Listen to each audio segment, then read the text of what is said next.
जय हिंद समाजवादी साथियों, देर रात भाजपा सांसद को मिला नोटिस, नवल किशोर साक्य अब बनेंगे सांसद। जी हाँ, आज हम बात करेंगे समाजवादी पार्टी की जो फर्रुखाबाद की जो लोकसभा सीट है, जहाँ से समाजवादी पार्टी के जो प्रत्याशी थे नवल किशोर साक्य को लेकर आज हम अपनी इस वीडियो में बात करने जा रहे हैं। जैसे कि आप लोगों को पता है, लोकसभा का चुनाव जहाँ पर संपन्न हुआ है, और इस लोकसभा के चुनाव में समाजवादी पार्टी के मुखिया अखिलेश यादव जी ने इस लोकसभा के चुनाव में बेहतरीन और शानदार प्रदर्शन किया, जहाँ पर अखिलेश यादव जी ने उत्तर प्रदेश में 62 लोकसभा सीटों पर चुनावी मैदान में इंडिया गठबंधन से उतरे और उन्होंने 52 लोकसभा सीटों में से 37 सीटों पर जीत करके एक नया इतिहास रचा है। और कहीं ना कहीं अब देश भर में अखिलेश यादव जी के जो नाम की चर्चाएं वो काफ़ी तेज़ी के साथ हो रही हैं। लगातार अखिलेश यादव जी के ऊपर जो उनके नेतृत्व पर जो सवाल उठ रहे थे, उन सवालों पर भी अखिलेश यादव ने विराम लगा दिया। जहाँ पर अखिलेश यादव ने उत्तर प्रदेश में समाजवादी पार्टी को पीडीए के नारे के साथ एक मजबूती प्रदान की है, वहीं पर अखिलेश यादव जी ने उत्तर प्रदेश में जो उसकी जो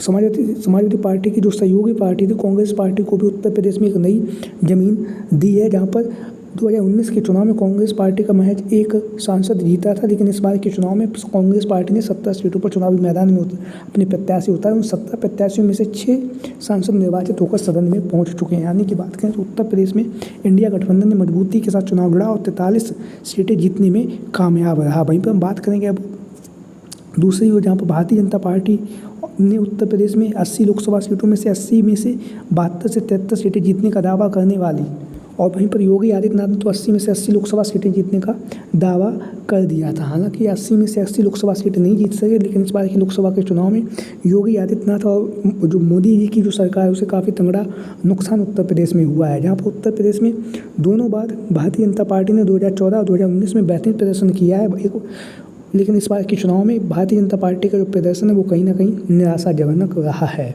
भारतीय जनता पार्टी महज 33 सीटों पर ही चुनावी मैदान में जीत सकी है। लेकिन आज हम बात करेंगे भारतीय जनता पार्टी की एक ऐसी सीट, वो है फर्रुखाबाद की लोकसभा सीट। फर्रुखाबाद की लोकसभा सीट, जैसा कि आप लोगों को पता है, यहाँ से भारतीय जनता पार्टी की तरफ से 2 बार के विधायक रह चुके मुकेश राजपूत को भारतीय जनता पार्टी ने 2024 के लोकसभा के चुनाव में भी उन्हें चुनावी मैदान में उतारा। मुकेश राजपूत, जैसा कि आप लोग इन तस्वीरों के माध्यम से देख रहे हैं, अगर इनके बारे में बात करेंगे तो राजनीति में 2014 से पहले इनका इतना ज़्यादा वर्चस्व नहीं था, लेकिन 2014 के चुनाव में मोदी जी ने इन्हें लोकसभा का टिकट दे दिया। तब से लगातार यह फर्रुखाबाद की लोकसभा सीट से तीसरी बार 2024 में भी चुनाव में निर्वाचित हो चुके हैं। वहीं पर भारतीय जनता पार्टी ने मुकेश राजपूत को चुनावी मैदान में उतारा। वहीं पर यहाँ से समाजवादी पार्टी की तरफ से डॉक्टर नवल किशोर साक्य चुनावी मैदान में उतरे थे। डॉक्टर नवल किशोर साक्य, जैसा कि आप लोगों को पता, समाजवादी पार्टी के कद्दावर नेता हैं, और कद्दावर नेता होने के साथ साथ अखिलेश यादव जी ने नवल किशोर साक्य को फर्रुखाबाद की लोकसभा सीट से उतार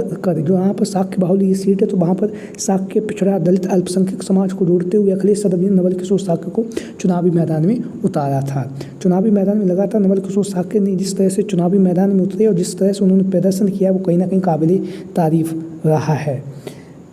और काबिल तारीफ होने के साथ ही साथ वह महज ही कांटे की टक्कर उन्होंने भारतीय जनता पार्टी की जो प्रत्याशी थी मुकेश राजपूत को लोकसभा के चुनाव में कांटे की टक्कर दी, और कांटे की टक्कर देने में महज 2600 वोटों से ही मुकेश राजपूत जीत सके। हालांकि जो समाजवादी पार्टी के जो प्रत्याशी थे, समाजवादी पार्टी के जो कार्यकर्ता थे, उन्होंने ये दावा किया है कि मुकेश राजपूत जो जीते हैं वो बेईमानी से जीते हैं। नवल किशोर साक्य जीत गए थे और नवल किशोर साक्य को यहाँ से हराया गया है ज़बरदस्ती। रात के अंधेरे में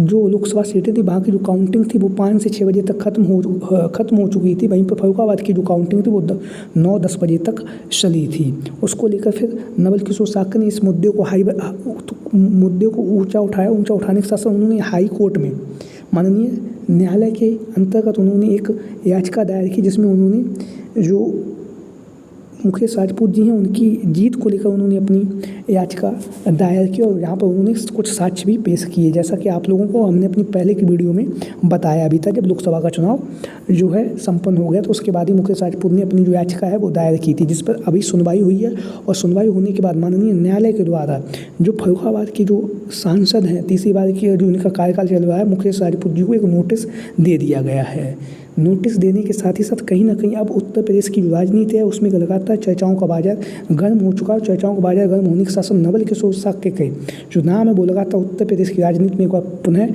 चर्चाओं में बन चुका है। जैसा कि आप लोगों को पता है, लोकसभा के चुनाव में भी नवल किशोर साक्य का नाम लगातार चर्चाओं में बना हुआ था। वहीं पर हम बात बताएंगे, ये जो नोटिस आप देख रहे हैं फर्रुखाबाद से भाजपा सांसद के चुनाव को चुनौती नोटिस, तो इसको लेकर हम बात करेंगे। तो इसमें क्या लिखा है तो एक एक करके हम बात करते हैं। तो यहाँ पर लिखा है, इलाहाबाद हाई कोर्ट ने फर्रुखाबाद से भाजपा सांसद मुकेश राजपूत को नोटिस जारी कर उनके चुनाव की वैधता को चुनौती देते हुए दाखिल याचिका पर जवाब मांगा है। इस मामले में अगली सुनवाई 21 अक्टूबर को होगी। यह आदेश न्यायमूर्ति राजीव मिश्रा ने सपा प्रत्याशी नवल किशोर साक्य की याचिका पर उनके अधिवक्ता नरेंद्र कुमार पांडे को सुनकर दिया है। महानिबंधन की रिपोर्ट में बताया गया है कि चुनाव याचिका जनप्रतिनिधित्व कानून के उपबंधों का पालन करते हुए दाखिल की गई है। याचिका में चुनाव को अवैध करार देकर रद्द करने की मांग की गई है। याचिका ने कहा है कि भाजपा प्रत्याशी की 2676 वोटों से जीत हुई है। एक प्रत्याशी अमर सिंह, जिनका नामांकन दोषपूर्ण था, फिर भी स्वीकार किया गया। अमर सिंह को 3500 वोट मिले हैं। यदि उनका नामांकन नियम का पालन न करने के कारण निष्ठ हो गया होता तो याची विजयी होते, यानी कि नवल किशोर साक्य विजयी होते यहाँ से। वहीं पर यहाँ पर आरोप यह भी लगाया गया, यह भी आरोप है कि पीडीए के मतदाताओं पर लाठीचार्ज कर उन्हें भगा दिया गया, वोट डालने से रोका गया। इसकी प्राथमिकी दर्ज है। विपक्षी सांसद पर भ्रष्ट आचरण का भी आरोप लगाया गया है। तो ये जो नोटिस है, जैसा कि आप लोगों ने देखा भी होगा चुनाव में, एक जो वीडियो था जिसमें एक जो लड़का था वो 8 से 9 बार वीडियो डाल रहा था, वोट डाल रहा था, जिसकी जो वीडियो समाजवादी पार्टी के मुखिया अखिलेश यादव ने भी उसे वायरल किया था, उसे अपने सोशल साइट एक्स से डाला था। उसके बाद जो उपयुक्त जो लड़का था जो फर्जी वोट डालकर वीडियो बना रहा था, उसके खिलाफ कार्रवाई हुई है। और वहीं पर आप लोगों ने देखा होगा किस तरह से लाठीचार्ज हुई। उसके साथ साथ रात के अंधेरे में जो खेल वहाँ पर जिलाधिकारी के द्वारा किया गया, जो आरोप लगाए गए हैं समाजवादी पार्टी के प्रत्याशी के तौर पर, वो लगातार अब कहीं ना कहीं भारतीय जनता पार्टी के जो सांसद हैं मुकेश राजपूत की जो सांसदी है वो अब खतरे में आ चुकी है। हाई कोर्ट के द्वारा जवाब मांगा गया। जवाब मांगने के साथ ही साथ एक तरफ जहाँ पर अब मुकेश राजपूत जवाब देंगे, वहीं पर दूसरी ओर समाजवादी पार्टी के जो प्रत्याशी हैं नवल किशोर साक्य भी लगातार इस जंग में, चुनावी मैदान में उतरने के लिए तैयार हैं। और लगातार वह जब उन्होंने याचिका डाली थी तभी उन्होंने कहा था कि हम जो जनता की आवाज़, उस जनता की आवाज़ को उठाएंगे और जनता के जो मुद्दे हैं उन मुद्दों को उठाएंगे। उसी उदाहरण में रखते हुए नवल किशोर साक्य ने जो मुकेश राजपूत जी की जीत को लेकर याचिका डाली, उसके बाद ये जो आज जो है एक नोटिस जारी हुआ, उसको लेकर आज हमने अपनी इस वीडियो के माध्यम से आप लोगों को बताया। तो आप लोगों की क्या राय है, फर्रुखाबाद की जो लोकसभा सीट है, क्या वहाँ से आप लोगों को लगता है कि यहाँ पर दोबारा चुनाव होगा? अगर दोबारा चुनाव होगा तो क्या यहाँ पर जो डॉक्टर नवल किशोर साक्य हैं वो यहाँ से जीत सकते हैं? आप लोगों की जो भी राय हो, सभी साथी कमेंट बॉक्स के माध्यम से अपनी राय जरूर दें। आज की वीडियो में इतनी। वीडियो को अंत तक देखने के लिए आप सभी का बहुत बहुत धन्यवाद एवं आभार। Thank you for watching this video. जय हिंद, जय भारत, जय समाजवाद, जय Akhilesh mission 2024। Thank you for watching this video.